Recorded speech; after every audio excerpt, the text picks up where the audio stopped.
Hey guys, happy Halloween once again, as this is my second spooky special review. Let me ask you a question. How is it that when done right, more can come from less? In my last Halloween special, I reviewed the horror classic Night of the Living Dead. I mentioned that the movie was filmed on a very meager $114,000 budget. It was also an independent film, meaning it wasn't released by a major Hollywood film company. So even though it didn't have a lot of money to support it, nor a major distributor, it shocked the world and became an inspiration for the zombie genre and a classic. More can come from less.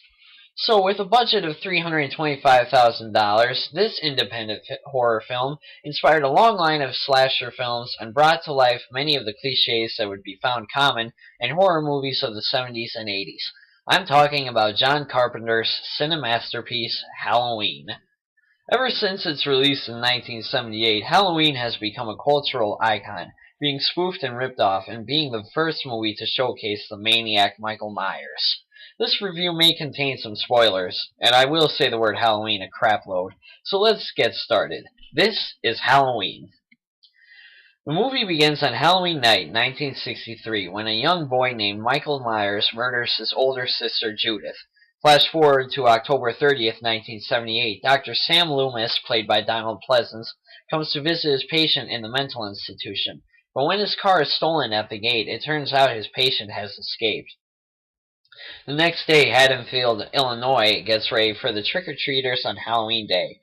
Meanwhile, Laurie Strode, played by a very young Jamie Lee Curtis, gets ready for a night of babysitting.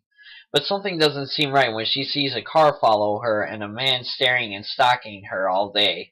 When the night falls, Dr. Loomis makes it to Haddonfield.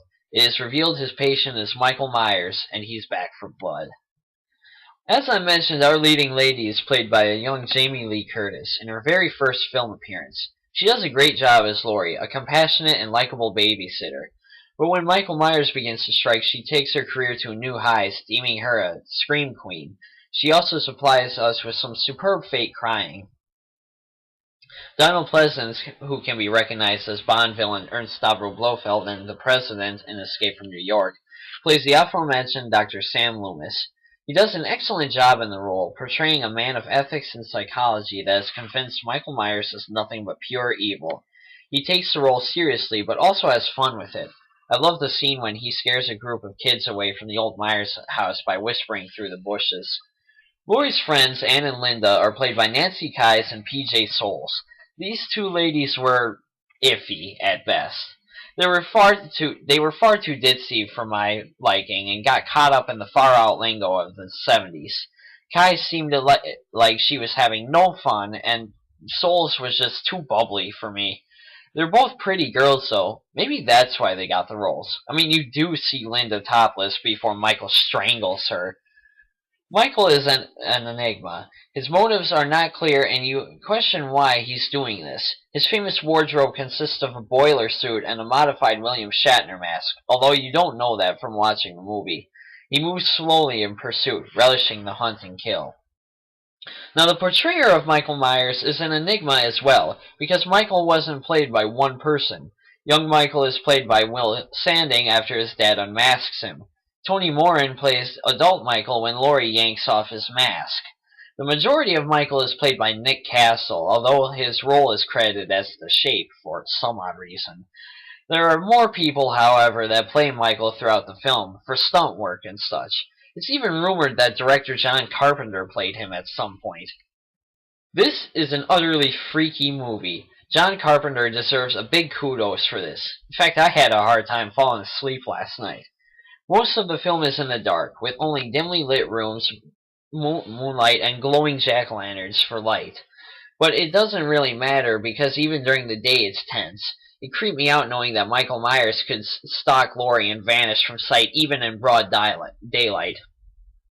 Michael Myers' presence contributes a whole amount to the fear. Most of the time you don't know where he is. Then you'll see a few seconds of his white mask lurking somewhere nearby, but by the next shot, he's gone. I need a back rub after those scenes. I'm so friggin' tense. Carpenter said that he wanted Michael to be an utterly evil force. Something that could be nowhere but everywhere. And well, that's what you get. The scene where Michael pins Linda's boyfriend to a wall with his knife is now widely recognizable. particularly by the famous Michael Myers head tilt as he examines his victim's dying actions. It's almost like he's fascinated by death and murder, and makes the scene even creepier. This movie actually doesn't showcase a whole lot of blood and gore. There's actually only one scene, I think, that has blood dripping from a person. The movie relies on lighting and atmosphere to create fur, and it works. Like I said earlier, Michael doesn't move fast. When he chases, so to speak, Laurie across the street to the house she's babysitting, he just slowly comes after her, almost like, oh yeah, there's no rush. You're gonna die anyway. Go ahead, run. You'll just tire yourself. It adds a thick spread of tension to the scene and has you balling your hands into fists. I don't know if this was intentional, but I find that a lot of the movie's scariness comes from common childhood fears as well. The shadows and lack of decent light contributes to the fear of the dark. Michael Myers is portrayed as an almost invincible force of evil, and that reminds you of the thing in your closet or under your bed. In fact, little Tommy, whom Laurie is babysitting, sees him observing a house outside and believes he is in fact the boogeyman. John Carpenter wrote, produced, directed, and composed the score for this movie. The Halloween theme has to be one of the spookiest and coolest theme songs ever, and the music laces the creepy and intense scenes perfectly. Throughout the film, the kids are watching the 1951 film The Thing. I find this funny because Carpenter was heavily inspired by this movie, and he went on to remake it in 1982. There's not a whole lot of dialogue, as most of the movie is driven by action and suspense. I like that because it makes the dialogue seem more significant. Dr. Loomis's speech about Michael to the sheriff is memorable and chilling, and the final lines of the movie just bring childlike fear into view once again. The ending of the movie is one of the most unforgiving, upsetting, and overall chilling cliffhangers I have ever seen in a movie. I've spoiled enough of the movie so far, so I'm going to keep this a secret. You'll just have to see it yourself. To wrap this thing up, Halloween was an unexpected masterpiece of a smash hit. So much so it spawned 7 sequels, a remake in 2007, and a sequel to the remake in 2009. Unfortunately, fans and critics agree that each sequel gets progressively crappier, so be cautious around the spawns. But if you want to get goosebumps, chills down your spine, and jump from your seat, you can't go wrong with the original Halloween. Have a happy aforementioned holiday, everyone.